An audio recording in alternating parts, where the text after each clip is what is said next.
keep dwelling in the past. You will remain in the past. Can I get a fucking yeah?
Good day, gentlemen. This is a pre-recorded briefing made prior to your departure, in which for security reasons of the highest importance has been known on board during the mission. Now that you are in Jupiter's space and the entire crew is revived, it can be told you. 18 months ago, first evidence of intelligent life off the Earth was discovered. It was buried 40 feet below the lunar surface, near the crater Patron. Except for a single, very powerful radio emission aimed at Jupiter, the 4-million-year-old black monolith has remained completely inert. Its origin and purpose, still a total mystery.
the man, yes, sir, that killed the bear barehanded so the people won't forget it. Getting money for I was legal to drink. I care what a broke nigga think. Just like the pack of Lewiz. Look, everything I do so cold. I can do this, both eyes closed. Too short, I stay on my toes. About that guap boy, anything goes. Help the bear if we outside. Help the bear if we outside. Still tipping, baby, nothing changed. I'm still grinding over here, yeah. Still sliding through my own lane. Shorty, nothing funny over here. Dallas rain everywhere around me. Dream to get money. Made it through the storm, living sunny. Dreams came true, now we eating. I got more dreams to chase, gotta reach them. Trying to put a team together like the Hunger Games. Everybody grinding cause we all came hunger pain. Yeah. That's right. We're here. Late Ill Kid at OneYoungsta holding it down. Bringing that street geek and nerd. So what is up, my people? Today all year coming with another wonderful episode of That's Right. You best believe it. I ain't telling you no lies. It's on screen. We talk about live action movies, all that stuff. As long as it's people, that's what we talk about here. So I'm not by myself. All right. I'm joined by an esteemed colleague. All right. Right over here. Now. Yes. Right now, as you see gracing your screen, a cinematic sorcerer, Solar Gray. What's up? Hey, how you guys doing, everybody? Right. Oh, man. I'm the cinematic sorcerer, and I'm coming at you from the Wizard's Tower. Man, it is good to have you back.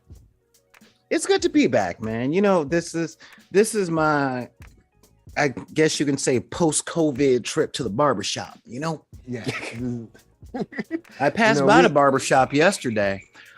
Just the one of the ones on Crenshaw by Lamert Park. And I looked inside and I'm just like,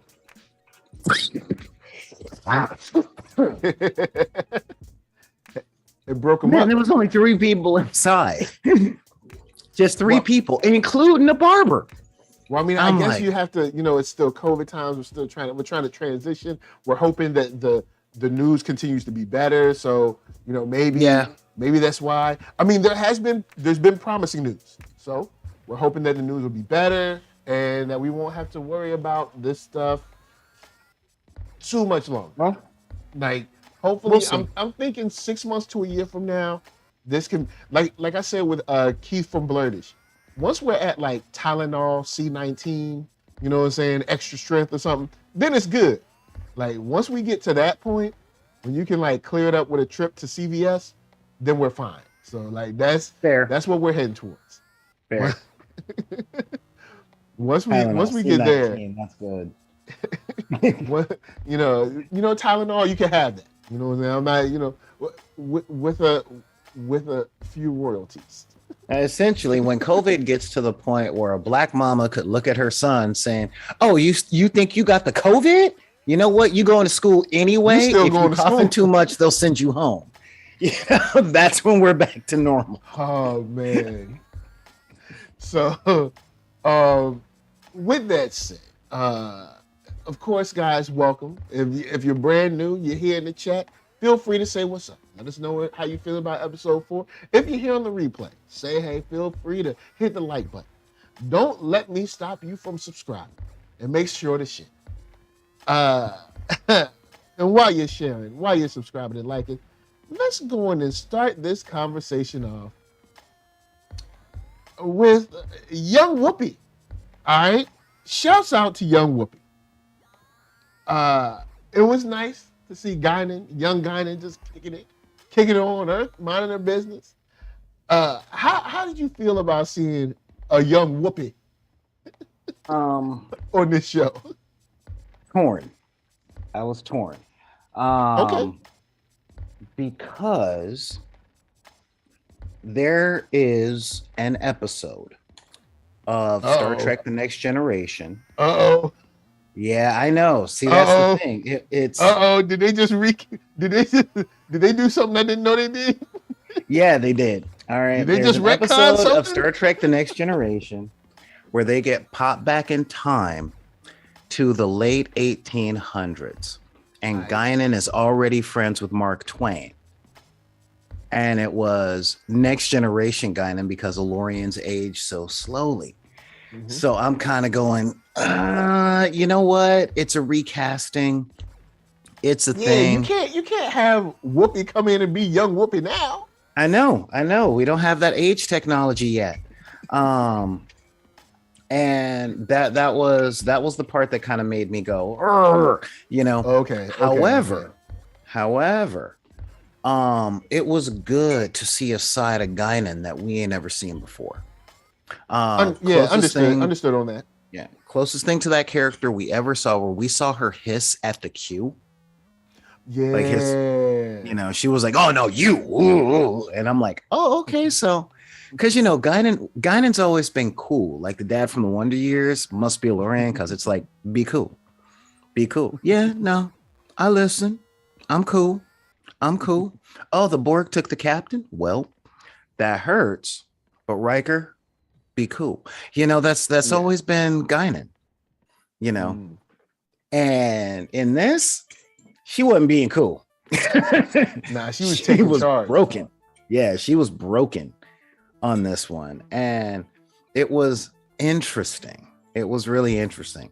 Let me get all the bad stuff out the way first. Okay. It was a little bit. And shouts out to Kevin Richardson saying new Guinan is incredible. Yeah, really. Major shouts out to the makeup department. You can tell we got some of our people doing hair and makeup. Yes. For Star Trek, that they've been keeping that on point for all the shows now, because you know, just our people are looking less wig like. You know what I mean? Or you mean like your boy on Doctor Strange too? Bruh. I was like Marvel. Come on. I was like, look. I was actually thinking about my boy from Walking Dead. You know, I'm like, if that's my future, nah, man. You know, but I'm not really a tiger type of guy. I'm more of a, you know, hawk type dude. But still. But I thought it was a little bit cheesy. Okay, a little bit cheesy. That she was at number 10 Forward Avenue.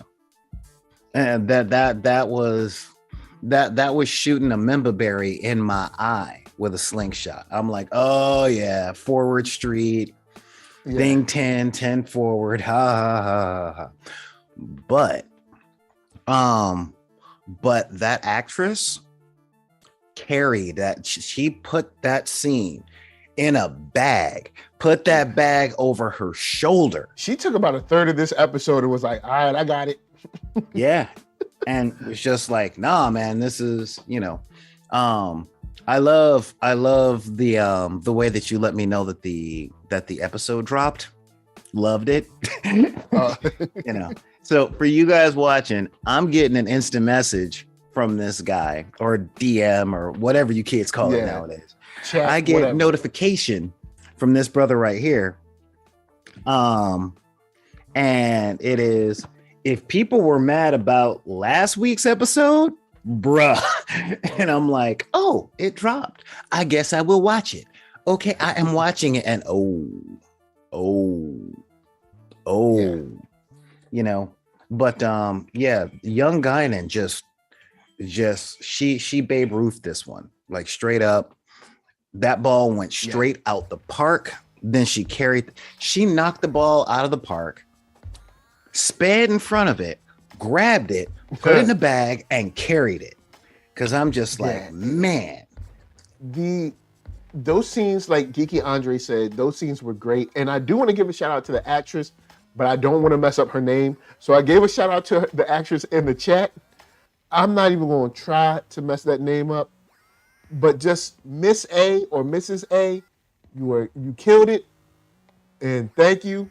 It's I'm not going to tell your name. Yeah, it's a Ray. All right, okay, that's what you say. I don't want to. Like, I need to hear her say it first, and I'll be like, oh, I got you. Like, that is a thing. Like, if you're going, I don't even know how to pronounce your. Could you say your name for me? Yeah, you. Okay, say could you first. say it again? All right, yeah, we're having a moment. We're having a moment. So the point where you see someone who's like, I'm just tired. I'm just tired of this. You know what I mean? I'm leaving. I'm out. I'm tired and I'm leaving. I'm finished with this. And seeing her at that point, and also seeing when she like, she ain't playing either. She was like, how you know that name? This sat down with the shotty on the table like, all right. Have a drink. Yeah, I'm watching you. So let's talk. I'm gonna get you a little buzz on. So I know when you're, I'm gonna just soften you up. So if you lie, you're gonna show your hand a little bit. Have another drink. Gonna take one more sip. But the biggest part, because when I messaged you, it was because that line about, look at what's going on, look at how Black people are being treated, look at this world in general. Between the environmental message, the racial stuff, the homelessness, the law enforcement stuff. Yeah. This show is just like, hey, if we want a Star Trek future, we got to knock this crap off. This crap over here, right here. And I'm like, this is the stuff that we got to get past. Yeah. This hyper wealth stuff, we got to get past. This racism. Well, we can't get past hyper wealth if we can't even get past, hey, your skin is this color. So, you're automatically trash or you're beneath us. It reminded me of talking to my mom when Picard is sitting up going, you got to have hope. A change is going to come. And she's implying, look, I've been here for a couple of 100 years. When is it going to get here? Yeah. I remember I was talking to someone else, and then I reiterated it to my wife one day. I remember talking, I can't remember, I think I was like chatting with somebody online, but I remember saying, if you remove technology, because that person was like, Black people, I know it's bad, but it was one of those Black people that's like, I know it's bad, but we've come so far. And I was like, okay, I'll see your statement there. I was like, if you remove technology, everything, cell phones, LCD, LED, OLED displays, remove all that. How much better has it really gotten for Black people? On a base level. I'm not talking about LeBron James. I'm not talking about exceptions. I'm talking about on a base level. I think we have way less wins than we're convinced to believe that we have. And I think if we still have to beg for an officer to even go to court for shooting someone in the street, if we have to riot for a cop to just go to court, not even be convicted, just to go to court. Yeah, just to get a court date, Yeah, I don't think we have as many wins. I think there are some, but I think if we really break it down, we don't have all the wins. And I think that's what's being kind of reiterated in these scenes where it's like, well, how long are we supposed to wait? Well, here is the big thing. I was talking to you before we got started. There are some clips on YouTube from our boy from The Daily Show, Jon Stewart. There was he did 2 hours on this last week on his new show. Oh, where? Yeah, this episode is literally called "The Problem with White People." Don't at either one of us, all right? I didn't write the episode. I don't know the man. And he talked about the gains of Black people for equality, followed by the pushback, and the pushback leading. The pushback for equality has kept us from building equity, while the default American has moved forward. And he takes it very much in a historical context, like A happened. Then we fixed A, but we followed it with B, and then B to C, and then C to D. And now when you just try, one of his writers was talking about something, and this is where, and trust me, you know how I ramble, but not ramble. I build complete points. All right. One of his writers was saying that she had a job at a media company where her job was ethnicity and diversity training. That was her job, was to train people in this.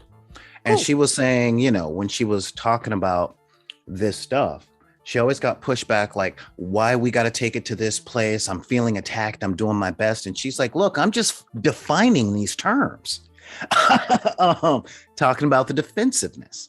And it's like, when you just say what things are or show pictures, there is an immediate pushback and a sense of guilt. And it's like, okay, y'all need to back up.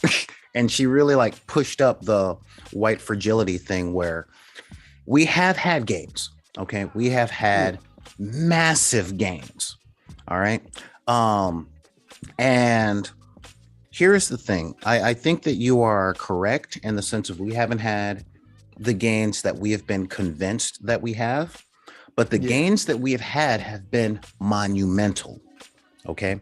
But where the conversation tends to need to go, and this is where people are pushing back, is though we have had monumental gains, we are still not equal, nor have we built equity. You get what I mean? Yeah. Because I think, go ahead. So we are not outright oppressed in the same way as Jim Crow, but we are softly oppressed because any attempt of catching up is looked at as competition and attack. You see what I mean? Yeah. So if it's like that guy is catching up with me, I don't have to up my game. I got to flatten his tire. And that is the thing. So materially speaking, legally speaking, even quality of life speaking, we have made massive jumps. However, we still haven't caught up. And we're trying. Because when Guinan is speaking, I assume that she's able to see that, hey, we were able to end segregation. Woohoo! Yeah, that's a big gain, right? But now that Black children go to, these the different public schools go together, all they do is just hyper criminalize and hyper discipline the Black children. So, I mean, I guess plus that we're in the same school together, but huge minus for the school to prison pipeline. So if I'm able to see that, I assume that she's able to see that. So that's why she's like, we've made gains, but white supremacy is just like morphed into something else. And this is where Guinan's exhaustion comes from, because she's been here is the thing. And she came from somewhere else. So she came to Earth with a larger perspective. Okay. She knows what's possible beyond the stars because that's where she's from. Yep. And she comes here and it's like what she said before when they went outside and did the donation. I saw more potential in this species than any I'd heard of before. But they just can't get it together. I'm like, it's real. It's really real out there. And I got love for Picard, but it did a great job of displaying like the person that's like, no, man, I've been here and I've seen this. And then of course Picard comes through, but if you just wait a little bit longer, he's like, I don't have the luxury of waiting. I'm tired of waiting. See, we have problems all the time. And it's always the comfortable people that's like, well, if you just give it 25, 50 more years. Well, truth be told, for you. Yeah, truth be told, though, with Picard saying, just wait a little bit longer, it carries a little more weight because he's coming in from the other side. So because he's coming from the Star Trek world. So he's like, hey man, look, if you just wait, it's gonna be great. And it's like, that sounds cool to someone who's like 300 years in the future. But someone who's now, they want I want my freedom now. They don't want to be like, well, my great like grandkids will get, you know what I'm saying? See, I'm of two minds of that. I'm really on two minds on that. Because I mean, it's good that we're getting them, but well, like I said, I'm on two minds of that because I was raised by elders, okay, and elders were fighting for freedom. Okay, they were really fighting for freedom. The freedom rides, the marches. It was for them, but in their heads, it was more so for us.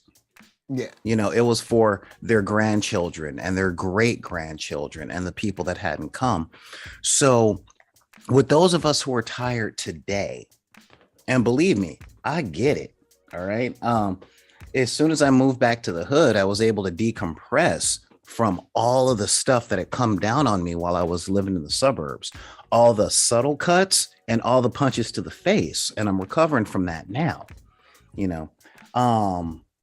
but simultaneously, as tired as I am, and as much as I want things to be better for me, I want things to be better more for my kids, for your kids. I've already been through this and I survived because that's what our people do. But simultaneously, I know I have already survived this. I want the future generations to not have to. Yeah. And I would rather. But I think the reason we got there is because those people fought for it now. Now, I mean, of course, it caught later, but they fought for it. Like they fought for their now. Like they fought for hey, we want this today in 1963. Now, I mean, of course, they got it, later on, and we're benefiting from that. But they weren't fight. Those people weren't in the street like, hey, y'all, in 2010, we hope. No, it was like, no, not. I am not saying that they were saying, I want this better for my children. Some of them were saying that 25 years from now. But the marches weren't, all right, I'll ride in the back of the bus, but nobody under 3 should have to ride in the back of the bus. No, that's not what they were saying. All right. They were not saying that at all. Nobody sub 3. Their consolation was, I'm doing this for me. But if I don't get this in my lifetime because of Congress and because of pushbacks and because of governments and stuff like that, at least it will be better for my kids. Yeah. At least it will be better in the future. And I think those of us who are tired today have lost that. Can I say something to the chat right now? Go ahead. Tyler, yes, decompressing in the hood. All right. It don't matter where you at. What matters is what kind of injuries you have sustained. All right.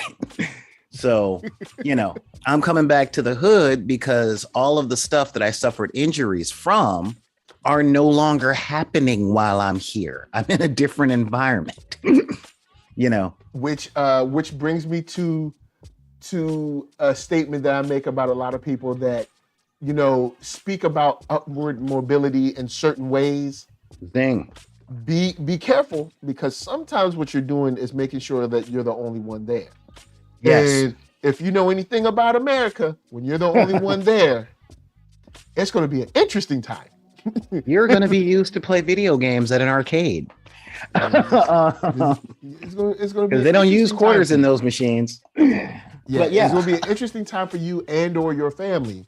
Yeah. If you're the only one there. So it's understandable, but just keep that in mind that, when we go into these spaces, we're probably going to be the only one and or maybe only 2 there. And you do need to consider what will that mean for your quality of life, of just your mental space. I mean, you can see all over the internet videos of people that are, they're in their home and they got these neighbors, either spray painting their cars or banging on their door late at night or harassing their children. And it's like, I remember this one video, this young lady, her son was playing with the this white kid was staying with his grandma. And her son was playing with the white kid. And they were cool. They were fine. But grandma ain't like that. No. So grandma going to drag her grandson to their house, banging on their door like there's a fire or something, and then going to ream her out because her kid is playing with her son as if her son had no agency at all in the playing of tag or basketball or whatever it was. See, it was something that happened to her grandson. And see that right there. Like her grandson, her black son is outside crying, and the white kids crying because they can't be friends no more. And I'm like, this is the stuff this is kind of that extra trauma that even though you want to be in this nice neighborhood, and it makes sense. I mean, everybody want to live somewhere safe, somewhere nice. You know what I'm saying? With a yard and stuff. But safe, there nice, are certain places that, Well, what I mean by nice is, I know what you mean. Places that the government, provides resources to, and doesn't starve of resources. Yeah, so it was a lot of people like to blame those of us in the hood or from the hood for the hood, and it's like, you know how hard I got to fight my city council to get speed bumps put on residential streets so people don't barrel down the street at 60. It is literally rounds of fighting to get the city to spend the resource to come in and clean a city lot. It's like, the environment. And this is one of the things that came in from redlining, like the system itself, the city manager, the comptroller doesn't provide the resources to a lot of places to make sure that the garbage runs on time, to run street sweeping regularly on the main streets, to mow or cut out the weeds and stuff in the public parking lots. You know what I'm saying? And those little cosmetic effects, let alone make sure that the infrastructure for electricity and all that stuff is taken in. They look at it like, well, that's already messed up. We don't have a reason to fix it. And it's like, yeah, people live there. And when the homeowners start going up like, look, I own this property. I don't own that parking lot. Will you come and freaking fix it? And then they say no. And then they over police. And when I say over police, I mean, when the homeowners or the kids in the neighborhood start doing the weeding in those areas, the police come by and shoo them off with a whole lot of epithets. And it's like, and that's really here in LA. Yeah, there was a gentleman. I remember, might have been 2018, but there's the way some houses are built. You guys might know. There's kind of like this easement on the other side of the sidewalk. There's some grass. Yeah. And he didn't cut the grass, and the city came and they cited him, and they were like, "This is your grass. That you supposed to cut it. It's your responsibility." So he said, "It's my responsibility." They said, "Yes." He said, "So this land is mine." They said, "Yes." He said, "Okay." He started growing vegetables and giving them away free to people in that surrounding neighborhood, and then they came around and told him he couldn't do it. And it's like, hold on. I thought this was my land. My land, my responsibility to do what I want.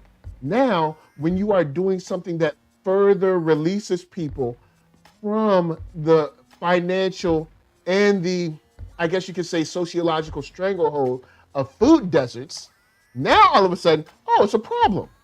So you were citing me for not taking care of the land. Now you're going to cite me for taking care of the land and doing what I want with it, which you said I could do. So no, he didn't say that he could do whatever he wants with it. He said it's his responsibility. You see, it's responsibility without power or without privilege. Exactly. Don't do anything to free anyone. Just cut this grass. Well, you are free to do what we tell you. Yeah. And that is I'm white and I say so. Or I'm system and I say so. You get what I mean? Yeah, because whiteness, similar to the episode of Atlanta, that whiteness can change forms if it wants. Yes. But we know what we mean. The dominant culture. Well, I want to be very clear for the people that watch this in the future, so we don't start a flame war. Establish. The establishment says you're free to do what we tell you, and when we tell you. Or you're free to do what we hint at. You are allowed to, and that is that whole thing. And with this episode of Picard, you see it in a couple of different ways. All right. Yeah. The last episode, they focused on the resource disparity. Okay. But the real subtle thing, this is a real subtle thing that they did.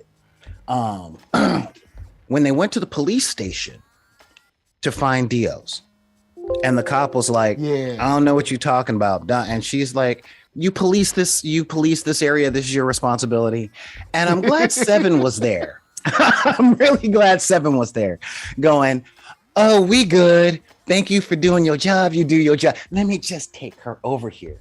But when they found out that we got police to do this one thing and a different organization. See, a lot of people, when they talk about ICE and secret police and stuff, they're thinking people in this spy tech coming in the middle of the night and being all dramatic about this stuff. But it's like, no, this is a world of paperwork. So these people with badges just come in and then people disappear. And it doesn't come with a change in lighting. It doesn't come with non-diegetic music. It's just, oh yeah, no, your friend, the LAPD, they wouldn't know. They wouldn't even know where they took the people. Now, when I watched this and they said, that was cool how he broke that down. Oh, and since we're talking about that, I forgot who said it. It might have been Geeky Andre. I forgot who said it, but Geeky Andre said everyone who had scenes together in this episode were great. So seeing Seven and Raffi together. And then I'm like, we got a new thumb on Lewiz. It's cool, we gonna be all right. And then it switches when they're driving. So and which shows every group of friends, like people think every group of friends has like just a set amount of archetypes. It's like, nah, bruh. Every group of friends has a situation where a different one of them is going to be wilding out. All right. One group of friends might be wilding out against waiters. Another group of friends might be wilding out against cops. Another friend in that group might be wilding out behind the wheel of a car. Another one might be wilding out in front of girls. It don't matter. Like everybody's got that thing where you're like, nah, keep them away. It's like, why didn't y'all ask me to go with it?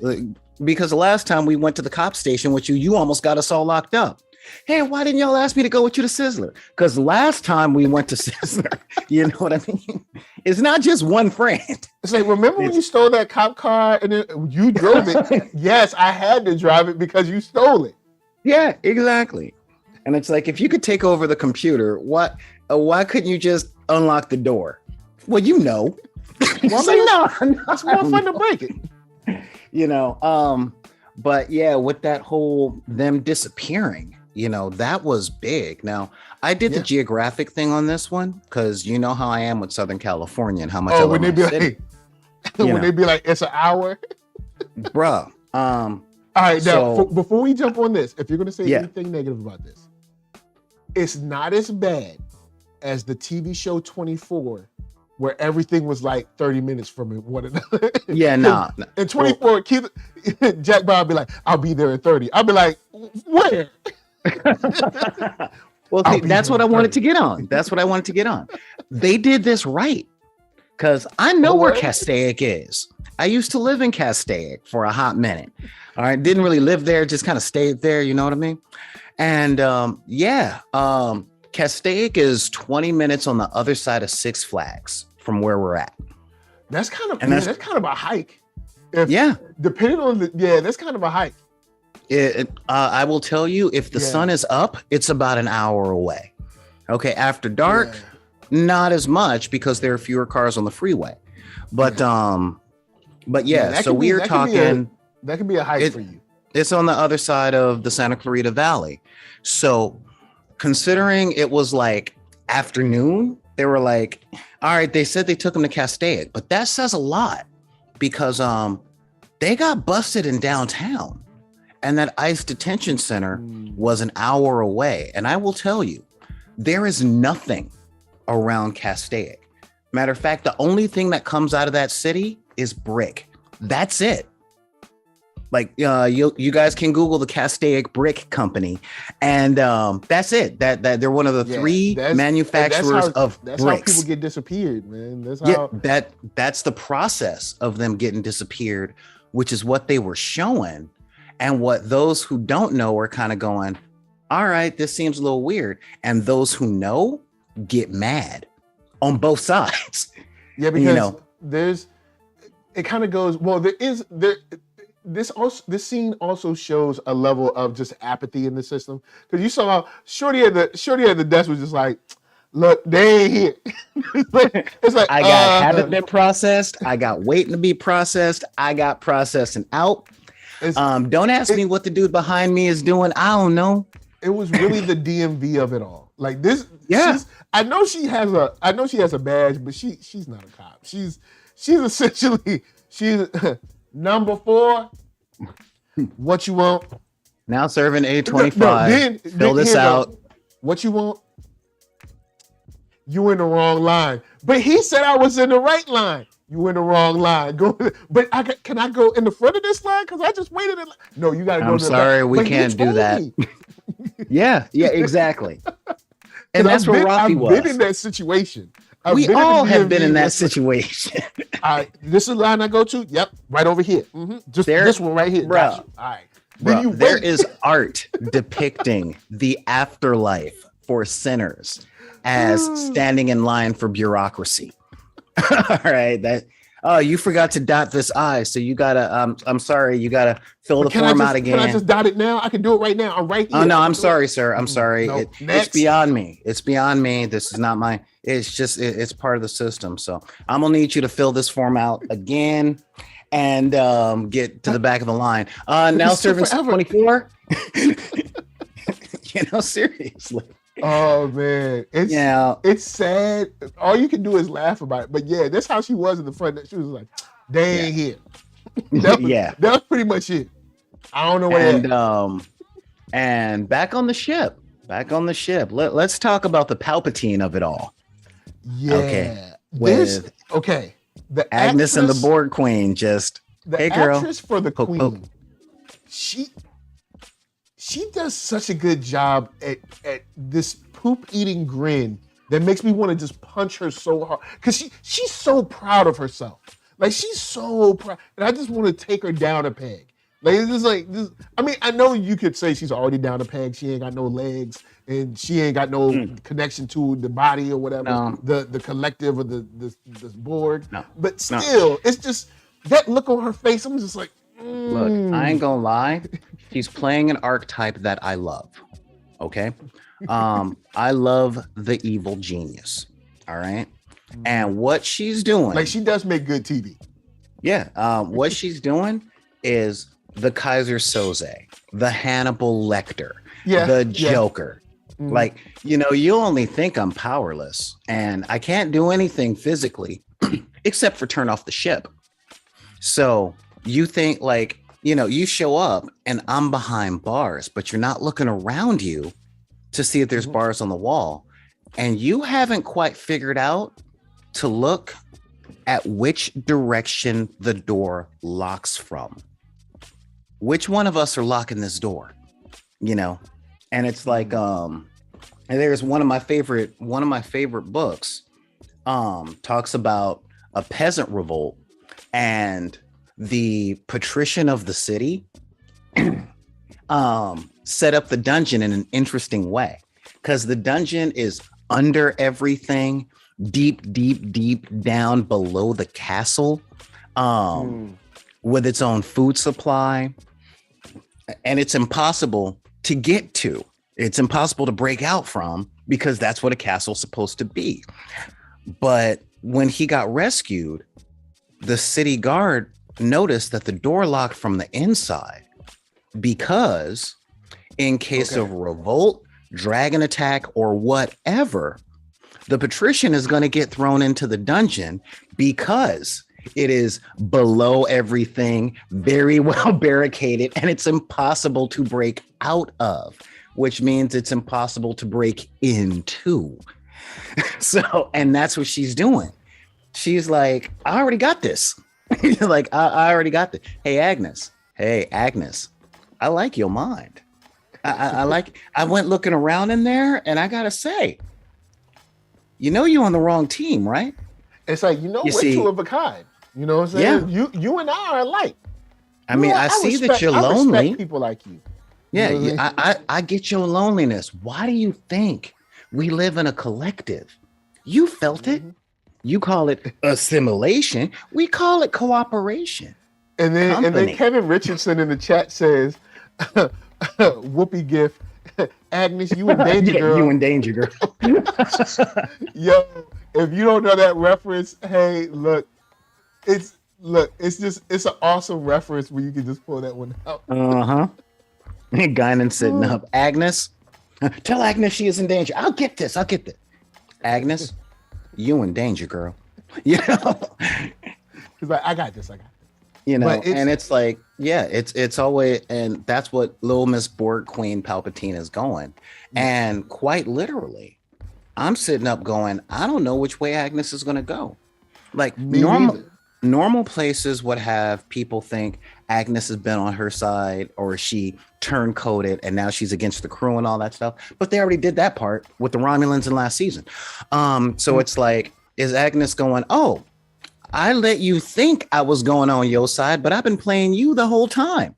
You know, is she going to pull a Boimler with that, with the AI? You know, seriously. And I'm just kind of going, all right. All right. Yeah, seriously. I mean, because we all screamed. Here's the thing. We all screamed at the screen when Picard. All right. So Agnes just got out the mine with the Borg Queen. All right. And she even got her little house coat on. She cold and everything. And Picard's like, all right, check it. I'm out. Stay here with the Borg Queen by yourself. And we're like, hold up. No. How about we don't do that? How about we don't? No, honestly, I get it. Let's not leave the girl that just had her mind connected with the Borg Queen by herself with the Borg Queen. She's not strong and assertive enough to like, let's leave someone there with her. You're saying that. And this is why I push people playing tabletop role-playing games as much as I do. Okay? You were in a game where all you guys are always going, nah, we ain't gonna do it. That don't make no sense. We'll sit here and just wait, and y'all ain't having that much fun. And we had a lot of fun when Hannibal was like, when it was like, there's a distress signal from the ship. And Hannibal was like, keep going. And I was like, yes. I was like, that ain't me. We ain't got time. This never. Spoiler, it really wasn't a trap. I'm just letting you know as the GM, it wasn't a trap, and y'all missed out on allies and loot. But look, the smart money is on leave. I don't believe I can remember one space show or movie where there's a random SOS signal that doesn't turn out bad. I'm with you. But I haven't watched it all. The point that I'm trying to make though is that when characters do nothing but the smart money, the story ends very quickly. Very quickly. Okay, think about Casablanca. As soon as what's his name got killed after giving Rick those letters, the whole point of the movie, it was like, I got these letters of transit. And as soon as he got out, Rick would be like, well, I guess I'm leaving. And that's it. No more Casablanca. You know, if Vito Corleone had taken the deal with Sollozzo and started moving heroin, no Godfather trilogy. Okay. If Luke had made it to Tashi Station and joined the Empire and became a freaking pilot, no Star Wars trilogy. Tashi Station. You know, I mean, that's the whole thing. It's now, when the situation. Yeah. Oh, go ahead. I'm saying Kevin Richardson says they really should have killed the Borg Queen the second they got the Watcher's coordinates and figured out another way home. They can't. They can't, because the Borg Queen is the only one who can do the calculations to do the sun slingshot to get them back to their right time, as we saw in the post-credit scene. Because the last, I would. You were just. Well, you were talking the smart money. Power her down or something. You know, that's a weird one too, because again, can they? They said they did, but the moment she sort of woke up, she fused with the ship. I mean, that's the thing. It's again, the Borg Queen is going, I'm really the one in control of all this. You don't believe me? It's cold in here, ain't it? Hey, aren't these ships airtight? What would happen? What would happen if I turned off the oxygen? You know? And Picard knows that he can't count on Q for nothing. So let's say he succeeds in this, you know, you got to keep her alive, because if they succeed in their mission and they alter the timeline, what they gonna do? Live from 2022 to 2422? You know, they got to get home, and the Borg Queen is the only one who could. Picard can't do those calculations. He's good, but he ain't that good. Rios can't do those calculations. Well, you know, as soon as the Borg Queen woke up, she's the one that got him back in time with the sun slingshot thing. The only pilot that was able to pull that off without Borg level stuff was Sulu. And where's he at? I mean, they're in 2024. They might be able to hit up George Takei, but they ain't getting Sulu. Sulu. All right, so I get you. I get you. So let's highlight the scene from The Watcher, which I thought was cool. Yeah. You got this person that's jumping from body to body to body, you know, able to kind of like utilize. I got so mad. Because I'm like, well, I got to take that out of 3 more games that I'm running, you know. Because, the body hopping contact, great trope, you know. Yeah. I like the fact that they changed it up by making the body hopper a jerk.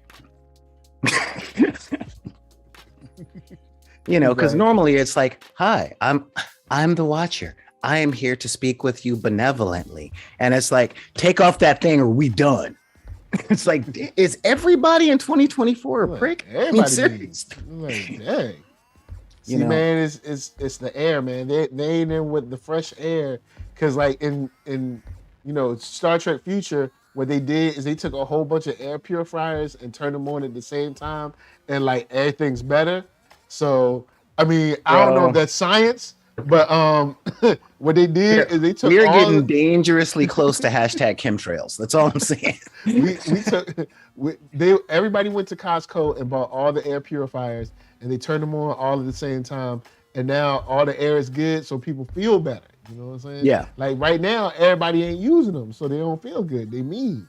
So that's like, true. Even though this is a Watcher, the Watcher's mean. You know what I'm saying? And I was happy to see who the Watcher was. I was like, okay, this will make for some interesting conversation, especially if the Watcher reveals some future stuff, because we don't know what the Watchers really know yet. So Watcher watches. That's what they do. We don't know if the Watcher is able to see all of time kind of flatly, or just like what they've seen now. Like, because I don't know how they're gonna play it unless there's something from a show that I haven't watched, like Voyager, where they're like, no, the Watchers do this. But so I'm not sure. But that's fair. So I am interested to see how much she doesn't know. I think that'll be cool. And I think that reveal was kind of good, especially since Picard realized once again where we were all screaming at the screen. It's like, bruh, look, all right, she tried to make tea, all right, she tried to make tea for you, bruh. Like, come on, you ain't got nothing else to do. Live your life. You know what I'm saying? Got a nice little honey dip. You know what I'm saying? All she want to do is just be with you. She just want to love you right. You know what I'm saying? Let her love you. Sees her in the past, and she's like, you know, I just want to make you tea. Nah, somebody got to go out there, save the universe. You should be like my cousin who got together with this dude Saru. Like, they made plants together. They talked. So, you know, all right, fine. I thought that was funny. Clever Little Vixen did say current 7 may be operating below capacity without her implant. So, yeah, you know, okay. Yeah, possible. I'll give it that one. It's a good setup though. It's a good setup. I like the setup with the Watcher. I like what we're getting. There was some kind of like, come on, y'all. Like the car chase, I get it, but y'all were just kind of padding time. But yeah, and you know that was a big thing for me, because I'm looking at this car chase and I'm like, all right, there was an old saying from my adolescenthood, which is you can outrun a cop, but you cannot outrun a radio. Yep. And I'm like, you know, they stole this cop car, and Seven is driving. I'm like, has she not figured out the brakes yet? Because everything that she was doing in that was power slide. I'm like, she was. Do you not know that everywhere. there's an like? Do you not know what that other pedal is? You know, it's the short fat one on the left. You know, you can try using that one. But Rios would have figured it out. But then Rios is a pilot, so it's a thing. And Annika is president, so it's kind of like, hey, I've been getting driven around for a while. This is kind of fun, you know. But the part that got me was when they found out that they had an hour drive to go find Rios. They were like, man, you know, are those like, transporters up yet? And Couple Vixen, I think, made a statement about the transporters and the narrative for the transporters, and like, let's just take out the transporters. And I'm not gonna lie, man. I ain't gonna lie. Many times I wish I had that tech. You know, and transporters are coming in handy. For those of you guys that don't know, I date interracially because I tend to get together with whoever says yes first.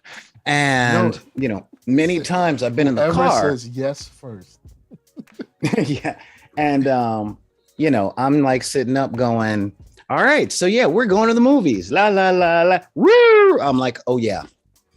What? I wasn't speeding or anything. They think you're kidnapped. So if I had that little transporter, yeah, you can just be there. You can just like show up there. Like, I'll see you in a minute, honey. Oh, we're sorry. We thought we saw someone that matched the description in the passenger seat. No, officer. You know. Nope, not me. All right, she gone? Yeah. Yeah, we're gonna go see Batman. So, all right. So, with that said, guys, we've given you enough food for thought. I'm gonna throw it over to the cinematic sorcerer real quick. Do you have any final thoughts? Final thoughts on this for episode. This episode. Real final thoughts on this episode. It was a nice meeting episode. You know, it's a nice episode to tie in the last episode with whatever is coming next. Mm-hmm. As one that stands on its own, I can't really see it. This was all right. And I think the writer and director knew that this one was all right, thus car chase. You see what I mean? And so that was like a long walk to nowhere. Yeah. Well, I wouldn't say that. It's well, yeah, it wasn't that bad. It's the in between. Yeah, this is the this is the bus ride. Like when you're on a field trip in school, you know, you leave school, you sit on the bus and you're going, yeah, we're going to the tide pools, or we're going to the museum, or we're going somewhere that's not school. And so you're just on the school bus. And that's what this felt like. Like, are we there yet? You know, it's very much an are we there yet? And, you know, you got some of your friends that are playing games and some of your friends making those little paper foldy things that you do that with, you know, over there in the character interaction and all that stuff. But it's like, this is cool. This is fun. But are we there yet? You know, I mean, that's where we're at on this one. So when it comes down to it, I'm glad this episode was here. It's tighter in the sense of I can't see it cut from the season and get anything. Like if it was cut from the season, we would still lose a lot. We will lose a lot of context for what's coming. Yes, it's preachy, but it's not preachy for no reason, in the sense of people coming from a great utopian time, coming back to this time to fix the timeline. It really gives they've got to complain about it at least. Yeah, exactly. It's like whenever you have the person out of time trope in a story, think back to Demolition Man. When they're underground and Sylvester Stallone or John Spartan smells a hamburger for the first time, and Sandra Bullock is like, "Oh, what is that smell?" He's like, "Oh yeah." Just the differences in perspective, you know. Isn't that the one that was like rat meat or something like that? Yeah, like, but you know what? In a world with no meat, rat meat's fine. You know. So yeah, there was very much that aspect of it. So given that this whole mission is to stop the regular Trek timeline from becoming a dystopian timeline, to take it back to a time that was on the border, really on the border of hardcore dystopia, just dystopia light. Lets them know, like, okay, this is the seed where that that timeline we're trying to stop sprouted from, and we got to fix that. We got to fix that. Yeah, we got to essentially prune this timeline. Yeah, exactly. We got to prune exactly. This one. So I think it's very good. The one that remains. We don't have him right now. Yeah, exactly. So I like that it's there, but this particular part of that mission had a couple of reminders of what they're really there for, so it can't be cut from the season. But I mean, it's. I'm not gonna say this episode could be cut down. What I am saying is that the car chase could have been removed, and the conversations could have been extended. Yeah. So especially with Guinan and with the Borg Queen. Yeah. Yeah, exactly. Well, even with Rios, I mean, every single one of them. And I got to give it up to Rios with his swag, man.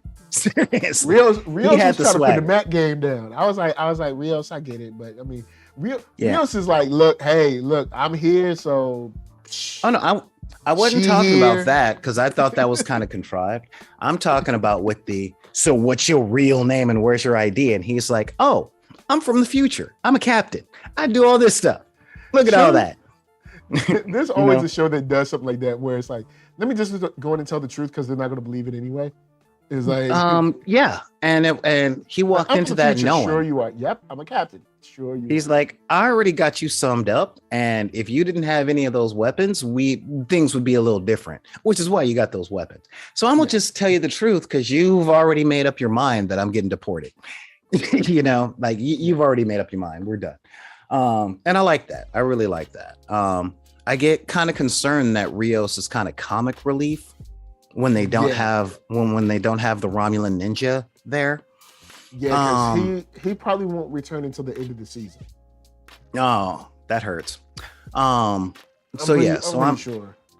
So I'm just kind of looking at it going, I gotta say, more expansion on his story arc could have cut down that car chase by a great deal.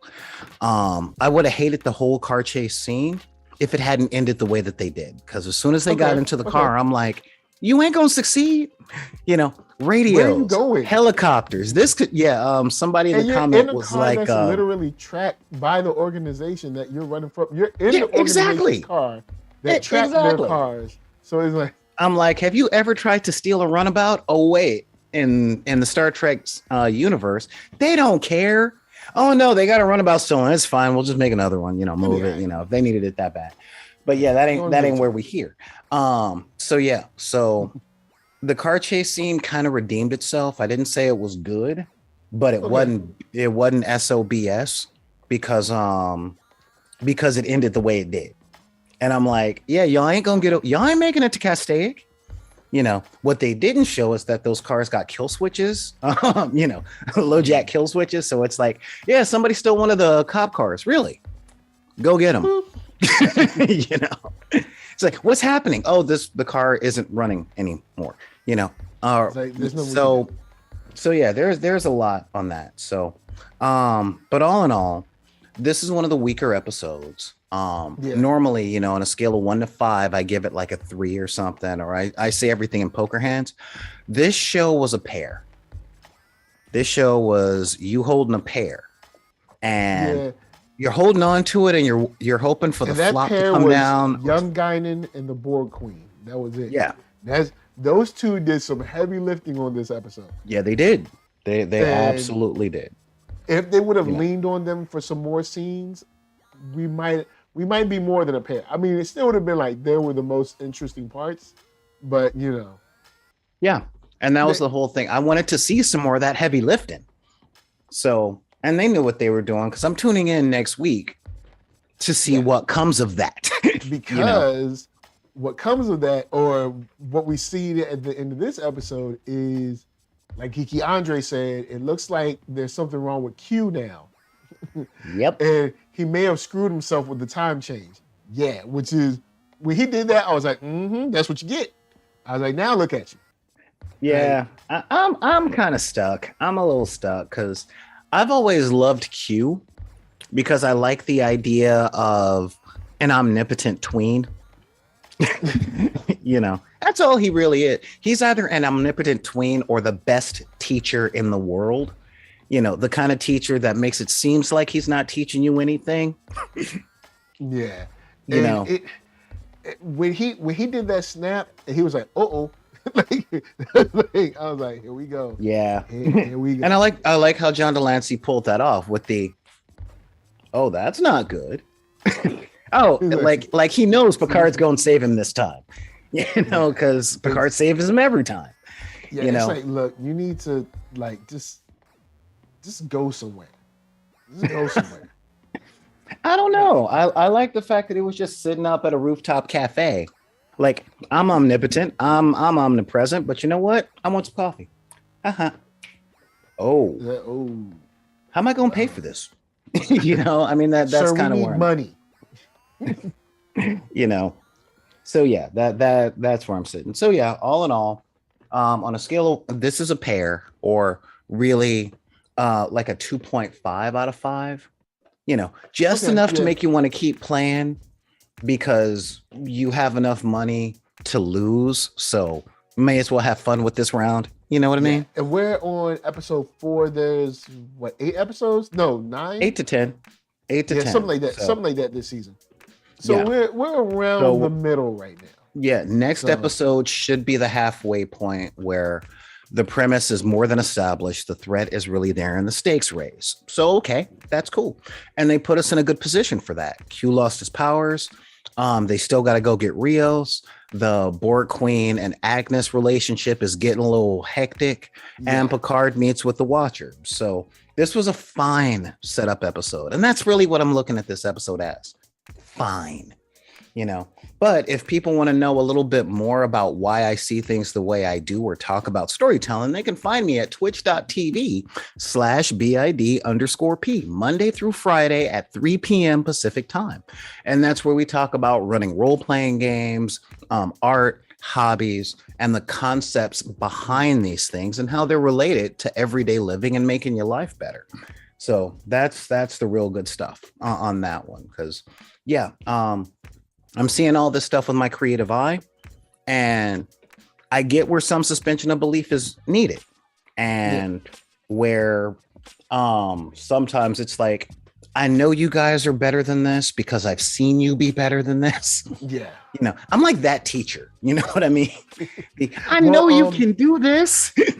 Shouts to M. Sigler, you know what I'm saying? Says, just tuning in, why doesn't Guinan in this episode of Picard set in 2024 remember meeting Picard in TNG episode, Time's Arrow Part 2? We brought that up at the beginning, bro. we brought that up in the beginning. But yes, when I was like, oh, this is cool. And then Solo was like, yeah, but they retconned a little something. She was hanging out with Picard and Mark Twain, bro. Because I was wondering, I was like, if he shows up in there, she might already know him, be like, oh, hey, what are you doing here, kind of thing. But when she didn't know him, I was like, oh, okay, well, you know, whatever. Because I mean, I haven't seen every TNG episode, so I wrote it off to timeline shenanigans.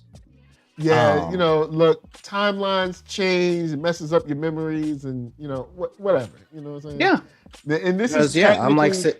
And this is I'm like, they met in 1893. This sort of like, I mean, kind of, I don't know.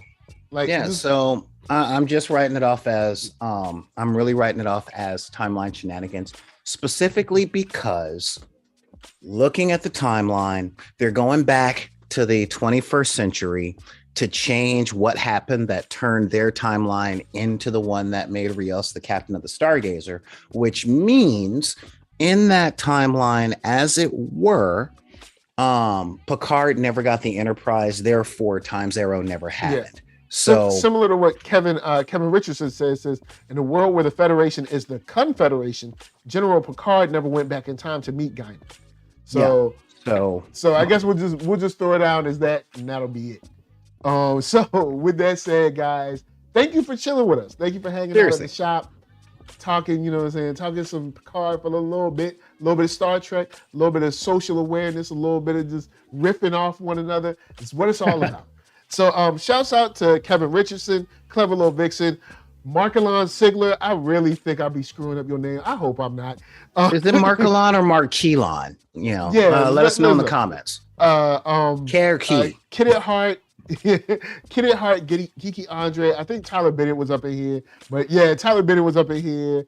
And Malcolm Lee, if I missed him, because I think I saw Malcolm Lee, but I might be confusing with yesterday's stream.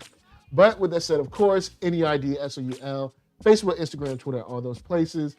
You know what you can do. Hit that thumbs up. Share, subscribe. Sharing is honestly caring. Like, all right, look, right now in the stream, we got 11 people. All right. Mm-hmm. Now, if all of y'all share this stream, all right, that's 11 more people. And they'll tell 2 friends, and they'll tell 2 friends, and they'll too. Well, before we get on exponential growth, look, how hard is it to copy the URL for this one and make one Instagram post? That's all. That's all we're one Instagram post Open with. Check this out. You know, I ain't even asking people to be like, send this to everybody on your contact. Just make send one this to post. Everybody in your phone. No, just make one post on the social media that you know what. Yeah, make one. Make one post on the social media that you use the least. You know, open up your Twitter and just be like, check out these guys, and don't even check on it. You know, that's all. Okay, so he says it's like Jacqueline, but with a mark. Oh, Markelin. Markelin. Okay, it's Markelin. Markelin. Okay. Markelin. Thanks, bro. We cool. Now. Yeah. All right, Markelin. Got you. So, all right, got you. Now, because, you know, I don't be want to screw people's names up. I'll be like, yo, so Markelin, we cool. We here. One thing I've noticed is there are some people that I had a friend, his name was Ahmed. Okay, mm-hmm. Ahmed, because he was from Egypt. And his call sign, book. Because so many people messed up his name, especially in Culver City. He's like, look, just call me Book. All right. I know you can say that word. Just call me Book. I'm like, all right, cool, Book. But what is your name? Ahmed. I'm like, oh, Ahmed. He's like, you studied Arabian? I'm like, I've read the Quran once or twice. Well, it's like, no, I just said it like you said it. And then yeah, that's all. You know, and fortunately, that's a name I'd practiced in the past. But yeah. You know, but I find that a lot of people who have names that people mispronounce all the time, they're either used to it, so they're just happy when people ask, or they just gonna be mad. Like there's very little middle ground. Because there's of course when you cross, like especially like languages, there's different ways, you know, like vowels are sounded out and stuff like that. So but I try to hold it down for my people. Bro, I remember in 3rd grade when I saw the spelling of Jose one time, my first time seeing how Jose is spelled, and I'm like, Jose? Yeah. And my friend Jose was like, no, that's my name. Jose? Like, yeah. In Spanish, you pronounce the J like this, and this is 2 syllables. Jose. I'm like, thank you. Oh, okay, all right, cool. Like, yeah, I'm cool. I get it. Like, no Russia was a different word. I'm like, Russia? Rouge, yeah, and also Russia? You're starting to deal with like Cyrillic languages, so it's like that's a whole nother that's a whole nother level.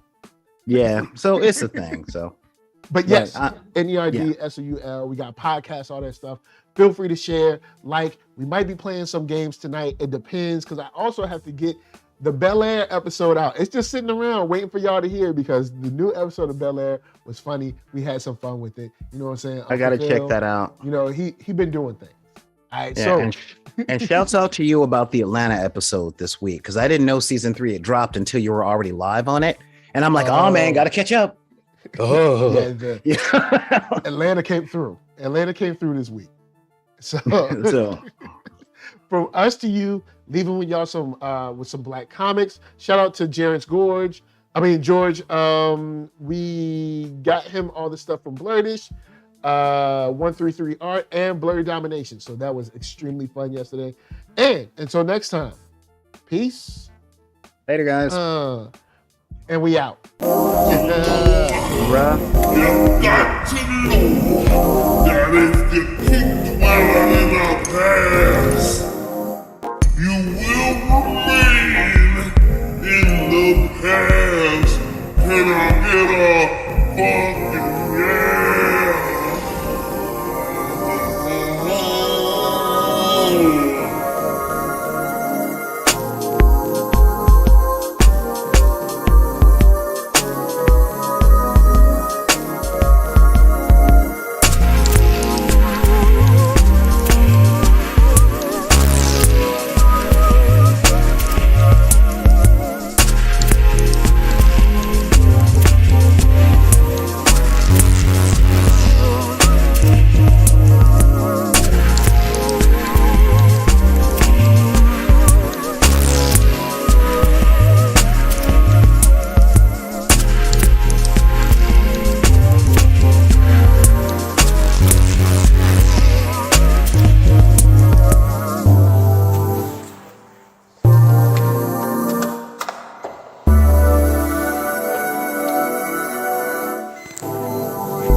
Good day, gentlemen.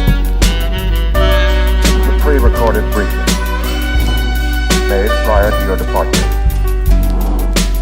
in which, for security reasons of the highest importance, has been known on board during the mission. Now that you are in Jupiter's space, and the entire crew is revived, it can be told you.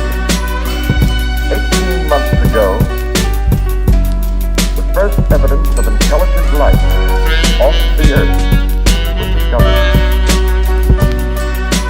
It was buried 40 feet below the lunar surface, near the crater Patron. Except for a single, very powerful radio emission aimed at Jupiter, the 4-million-year-old black monolith has remained completely inert. Its origin and purpose still a total mystery.